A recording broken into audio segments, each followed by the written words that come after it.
Sir, अपनी यात्रा की शुरुआत अपनी पदयात्रा की शुरुआत यहीं से की थी भितिहरवा आश्रम से। कल चुनाव प्रचार का कल जो है वो लास्ट ट्रिप का चुनाव है, आप यहाँ पे आए हैं, क्या कुछ कहेंगे इसको? यात्रा की शुरुआत नहीं की थी। बिहार में बदलाव के लिए, बिहार में सुधार के संकल्प की शुरुआत इसी आश्रम से, इसी परिसर से हुआ था और आज उसका एक चरण पूरा हुआ।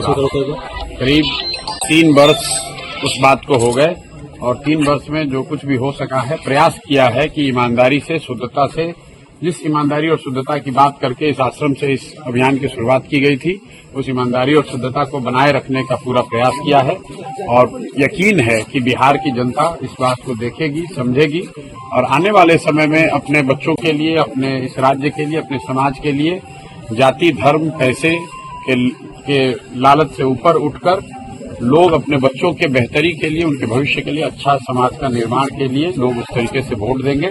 बस यही कहना चाहते हैं। प्रधान जी, क्या फीडबैक है पूरे प्रदेश से आपके पास? फीडबैक मेरे भाई तो किसी के पास नहीं है। फीडबैक तो जो आप लोग दे रहे हैं, जो इलेक्शन कमीशन दे रहा है, वो सब लोग सुन रहा है कि बिहार में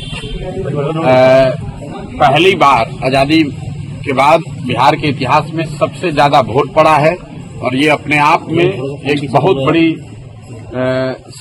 बहुत बड़ा संकेत है, बदलाव का संकेत है। पहली बार बिहार में इतनी बड़ी संख्या में वोट पड़ा है तो एक तरीके से गांधी के इस आश्रम में, गांधी के विचार से, लोकतंत्र के मानने वाले लोग की सबसे बड़ी जीत है कि बिहार में आज तक 65% वोट कभी नहीं पड़ा है। तो हम लोग का ऐसा मानना है कि ये 65% वोट बिहार में बदलाव का वोट है।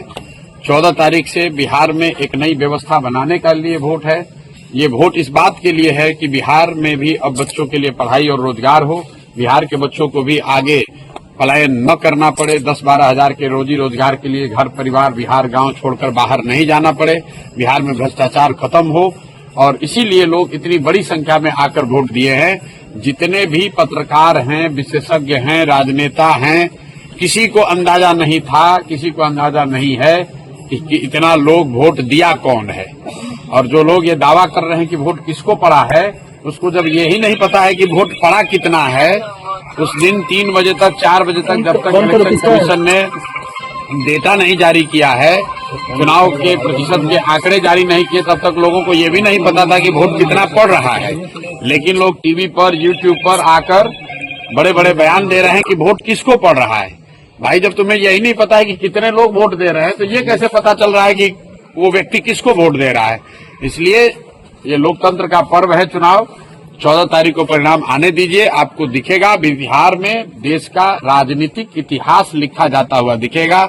जिस तरीके से चंपारण के इसी धरती से गांधी जी ने स्वतंत्रता की लड़ाई में एक नया इतिहास रचा था, एक नया सूत्र दिया था, एक नया हथियार दिया था, उसी तरीके से हम लोग का विश्वास है कि गांधी के भितिहरवा आश्रम से जो जन स्वराज का अभियान शुरू हुआ है, वो न सिर्फ बिहार में बल्कि बिहार के बाहर भी 14 तारीख को जब परिणाम आएंगे तो लोग एक इतिहास, नया इतिहास रचा जाता हुआ देखेंगे।